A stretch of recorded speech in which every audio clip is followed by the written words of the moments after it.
Hi all, I have another fascinating Magnus Carlsen game to go over with you today.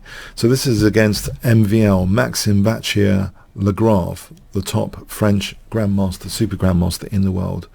Let's see, d4 for Magnus. So this was in the Grand Chess Tour, Croatia, round 11.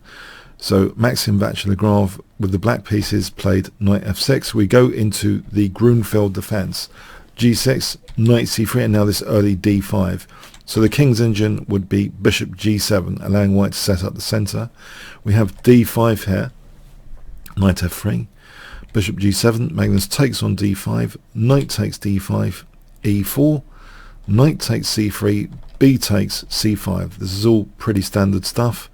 Bishop e3, queen a5, we see queen d2, knight c6. So black is targeting d4, putting a lot of pressure.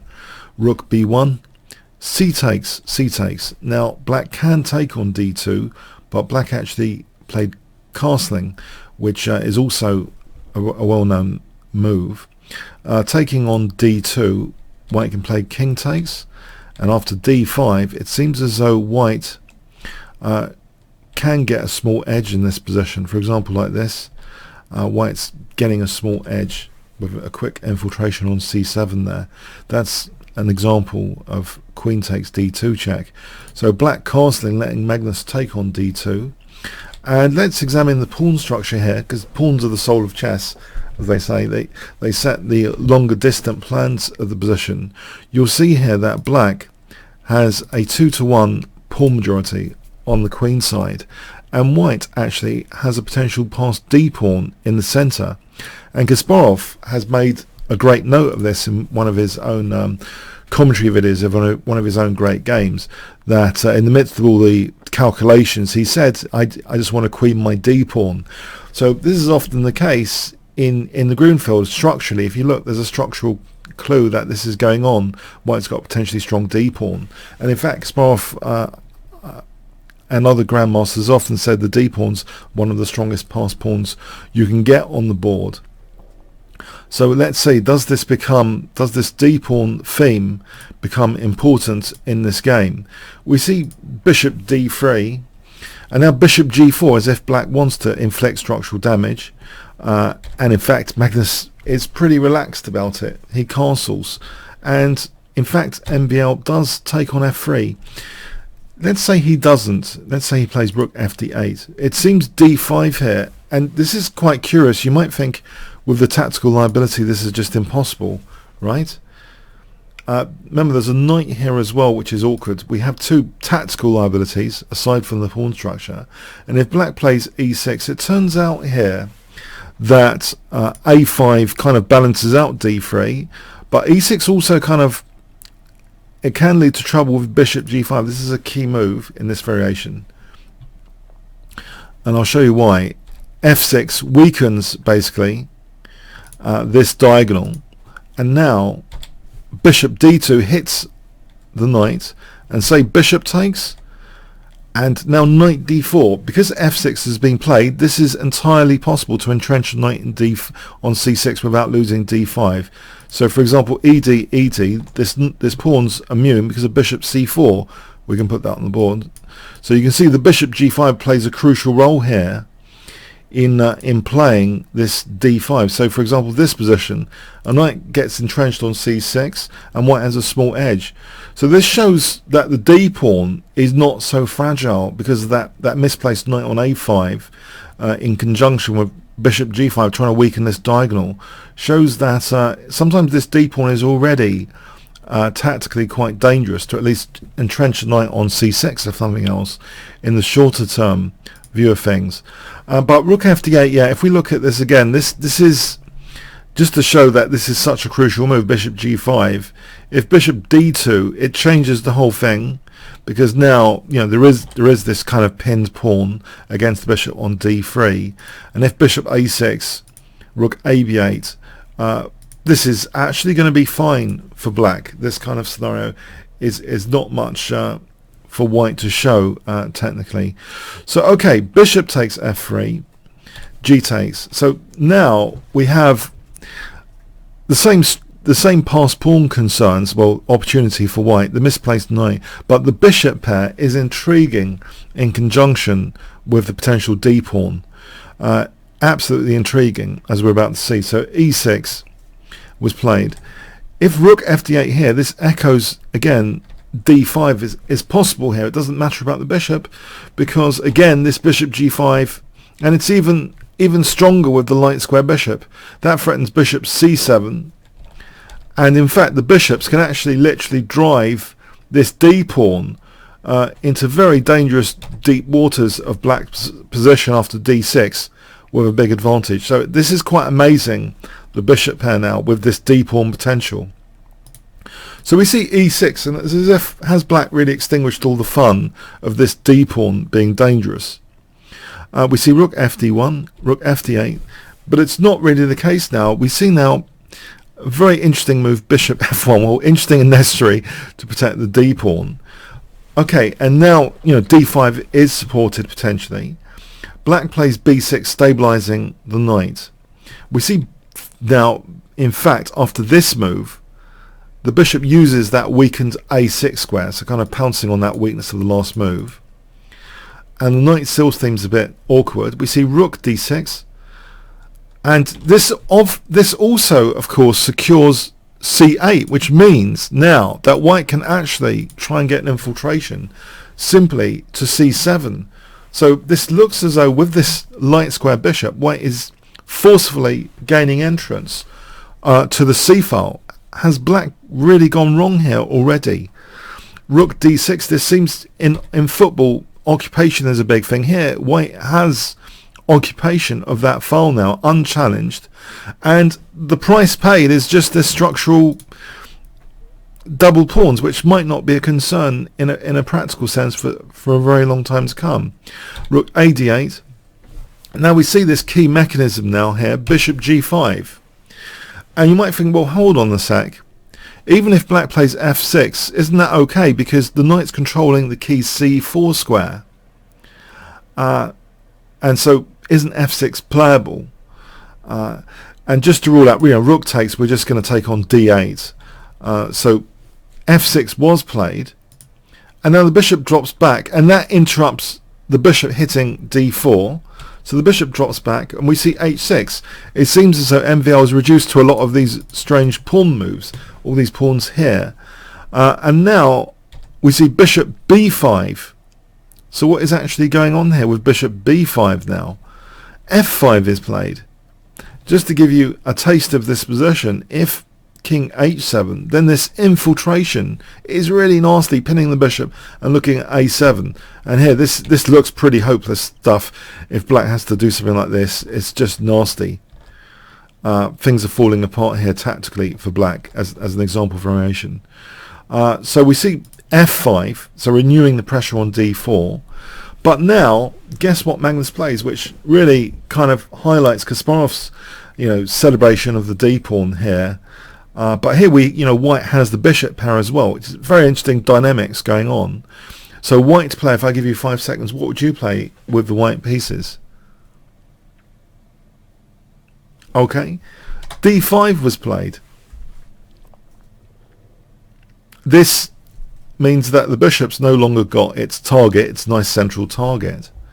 And also, it seems, well, hold on, there's two rooks against d5. Why can't black play e takes d5? In fact, another pawn move was played g5. Outrageous, you might think. What is MVL playing at?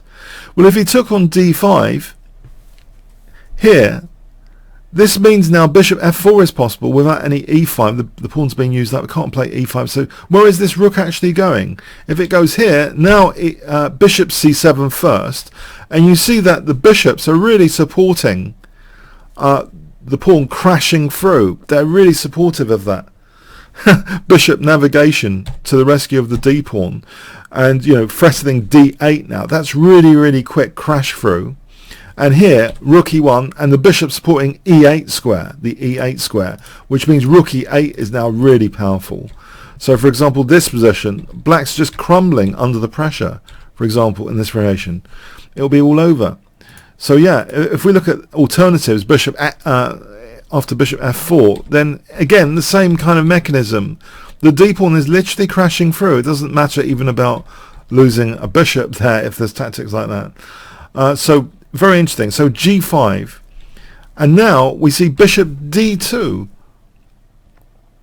and this brings out the mechanics on this diagonal, because if this is eliminated, then we have access to the c4 square, which means, like in the previous variations, this is going to be useful to make the d pawn immune because of this nasty pin potentially against the rook. We see f takes e4, so on e takes d5, but even better than bishop takes a5, it turns out here specifically is bishop b4, and in fact rook takes d5 is really cool here, where this now white can actually forget about a d pawn usage, but you have two pigs on the 7th, as they say. They say that because, you know, the rooks are really eager to sort of win a lot of pawns, eat a lot of pawns on the 7th. And if they double, if we get two rooks on the 7th, well, this can be a disaster with just one rook on the 7th. And in another variation, say here, instead of knight d4, rook a8, then rook takes c6. Yeah, this is all pretty disastrous. On e takes d5, yeah, so this, you can see that rook takes d5 is actually really, really strong in this line. No, there's not a two rooks on the 7th variation here. It's actually a bit later, in case you're wondering. But yeah, this shows the devastation anyway after bishop d6. With, you know, the idea of rook takes and rook takes g7 and bishop takes b8. You know, black's in a world of pain there. So f takes was played. F takes. a6 now was played here. On e takes here, let's examine the torture of the bishops, the bishop pair torture. Bishop b4, rook takes d5, and now, sorry, it's here that we can get potentially two rooks on the 7th. So white swapped that marvellous d pawn for two excellent rooks on the 7th rank, and here it's just devastation for black, as you might imagine. Black's getting overloaded. So for example, this is absolutely winning, hitting c8 and f6. There's going to be no defenses really in this position here coming up. Okay, so let's go back. So in fact, sorry, let's go back to this position. a6 was played. We see the bishop actually coming to a4. E takes. And now bishop b4, not taking on a5, bishop b4, and now rook takes d5. So this creates a very dangerous passed d pawn. Rook e4, a tactical move, trying to skewer the bishops. That bishop, after check, is just protected. Bishop e5, and now look at this, bishop e8 check, and the bishops again are guiding this pawn down in the actual main game variation. Which shows, are we starting to ask now, is Kasparov absolutely right? The problem with the Gruenfeld is the d pawn in this main line variation. Black gets that queenside pawn majority, but the d pawn potential is really being demonstrated in this game after d7. Things like bishop e7 are now threatened, as well as the immediate d8. So we see knight b7 trying to stop the immediate d8, bishop e7, and now the tactical move rook e4 is played, trying to stop this queen, or penalise white for queening. In this position, you may have the question, why couldn't white just queen the pawn? It seems Magnus's move is actually the top computer move. It's the most highly accurate move, and the funny thing about it is, if you look at this bishop, it's stopping actually this knight being chased away from blockading against d8.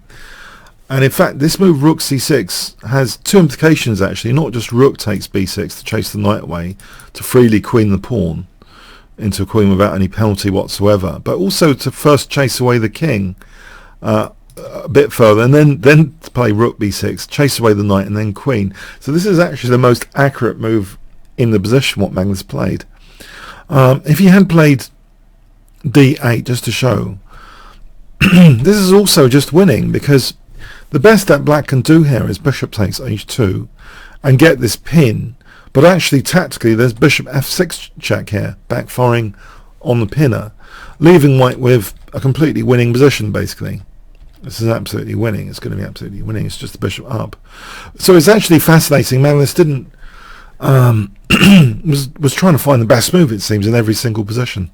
So rook c6 represents the absolute best move, the idea of rook b6 to chase away the knight, and that leads to the bishop d4 line. So pretty fascinating stuff that Magnus is really playing for super high accuracy. Maybe that's a general discipline which has enabled him to win so many games recently. Just this huge discipline he has, even for winning positions, not just to casually, in inverted commas, just queen the pawn. Okay, very interesting stuff there. We see the move rook c6. So rook c6. And now bishop d4, and now here rook c7, and the game ended here. If in this position, instead of rook c7, this is a key move, if white had played d8, then knight takes d8, and then rook takes e8. So that's even. But yeah, in this continuation, after bishop d4, rook c7 is a killer move, hitting the knight on b7. If rook takes e7, then actually we can just take here, and then d8 is unstoppable, basically. And if bishop f6, again, just take here, and then d8, because that's a pinned bishop against the king. So the d pawn crowns here into a new queen. So very, very interesting stuff indeed. I hope you'll agree. It really demonstrates what Kasparov has said about the Gruenfeld, that structurally this d pawn has got huge potential, but we see that potential kind of magnified even more when black gave up the light square bishop. It looks kind of easy to show in retrospect what happened in this grandmaster game, but the grandmasters, especially the super grandmasters, are calculating tons and tons of stuff, tons of evaluations.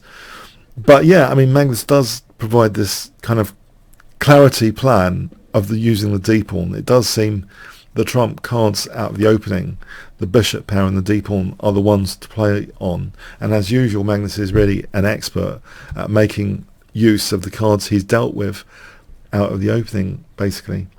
Okay, I hope you enjoyed this video. You can play me or other YouTubers if you look at this bit.ly link. So I'm playing loads of people from YouTube, etc. So come and play me. You just register with this and I'll invite you for a game later. So that's bit.ly 2y, capital Y, small VA 5 MB, as in 5 megabytes. Okay, and there's also the link in the description if you want to check out. So I hope you check that out. And yeah, this is really good stuff. Magnus has been on absolutely brilliant form recently. So I thought we should spend a few days on his excellent recent games at all different time controls. Thanks very much.